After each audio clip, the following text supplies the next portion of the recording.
Hi everyone, welcome back to my channel of an everyday life of an Aspie. I'm going to do a quick video based on what I've just watched on a video by a guy named Michael Rowlands of what he shared right now based on stop using autistic as an insult.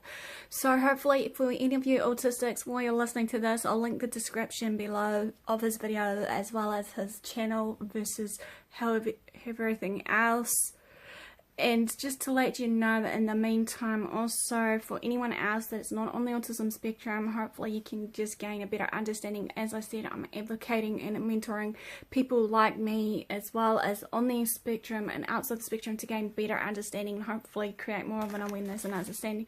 so that you guys can know more about me as a person, as a form of Aspergers syndrome and the like, so that when you meet someone that may be similar or different to me, that you can hopefully treat them the same way that you would with any other person. So my question is, I'm going to ask you all though, besides it, how many people do you know are autistic and how often do you actually look at them as an autistic, you know, as that form of label or an autie or whatever? And for the autistics that may be watching, you know, what labels do you prefer to be called rather than autistic? And that I know that many of us have many titles or labels here say of what we want to be say. And another question I want to throw at you while we're here is, are you proud to be an autistic? Why not? And also in saying this, you know, what are you most proud of based on you being autistic? So as we know, there has been many assumptions or misunderstandings and misconceptions about people with autism or what have you, or who are autistic, and that I believe that in some cases though, however, that what they are like also on that spectrum, regardless based on our everyday personality or traits that we present to the world of what we're like. Basically, even though many autistic is different, as I said before, I've said it so many times before, I can't stress it enough, even though like I'm trying to take out those two terminology terms of the high functioning versus the low functioning sort of things, because as we know, that's not always the case now, because in the DSM-5 manual they have now put us in the scheme of things a spectrum, so a spectrum of different, you know, conditions under that umbrella, which I had a like diagram of that umbrella to clearly illustrate to you all what autism is like on that umbrella and all these other disorders that's linked up to it. So let's hope to, you know, understand that more. I think also in saying this, I may have addressed it in my book as well, which if you want to know more about what I've been doing, like the 2 years ago I wrote a book about my life story with the tips and advice based on this, you know, about my life story, and alongside of that it has, after each chapter, tips and advice for you all just to gain a better understanding, hopefully for the ones to reach out to, be it if you're a caregiver or whatever you may be. And hopefully it will be a self-help aid for your better understanding. That will also be in the link description below. Anyways, as I said before, sometimes with these titles though, sometimes we may feel comfortable, sometimes we may not. In my experience, based on me being an Aspie, as I label myself, I'm okay with it, even though many people may think, you know, being autistic, we should be brushing it off and put it behind the bandwagon and just focus on what our strengths are versus our weaknesses are. Some people may think that many autistic dwell on these kind of labels, which may ring true, but not always. Some autistics, however, as said, may be proud of who and what they are, is who they are and what they are.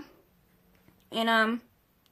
as I said before, I'm an Aspie, and if you don't know what the term Aspie is, when you've been hearing me saying it and you're new to my channel, it's a clinical slang term for a person like me that has been clinically diagnosed with Aspergers syndrome.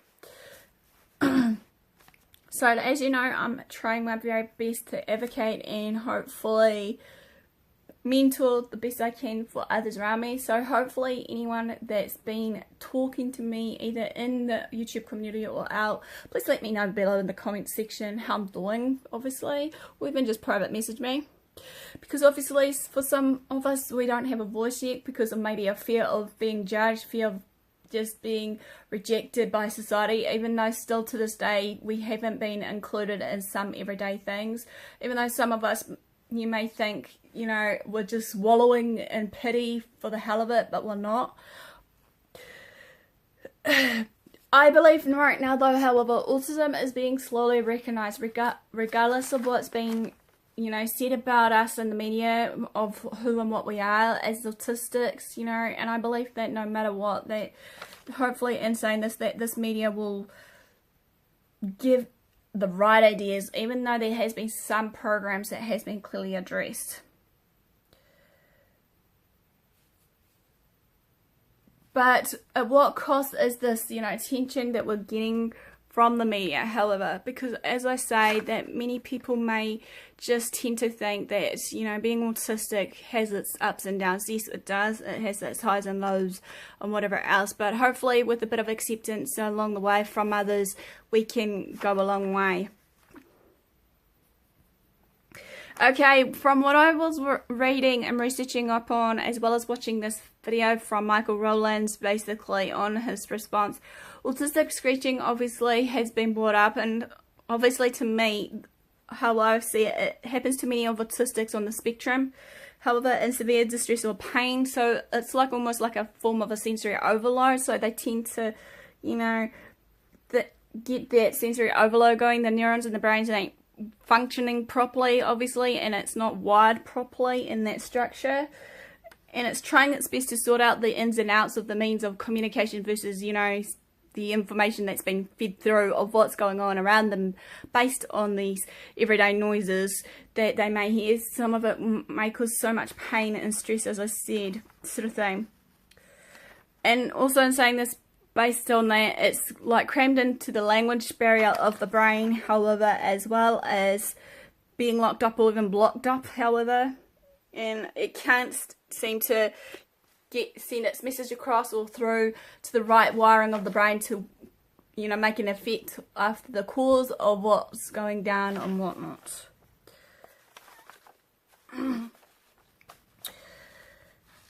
Obviously, this will then cause a malfunction in the brain, however, as said, or in the system that leads to the feelings of desperation, however, as well as basically overexposure, sheer panic that leads the person to maybe, as you hear them screech, scream, or whatever, or trying to voice out the concerns, and hopefully in saying this,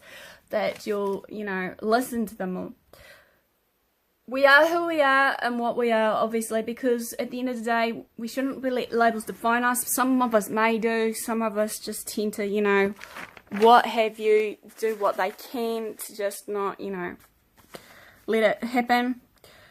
Okay, but in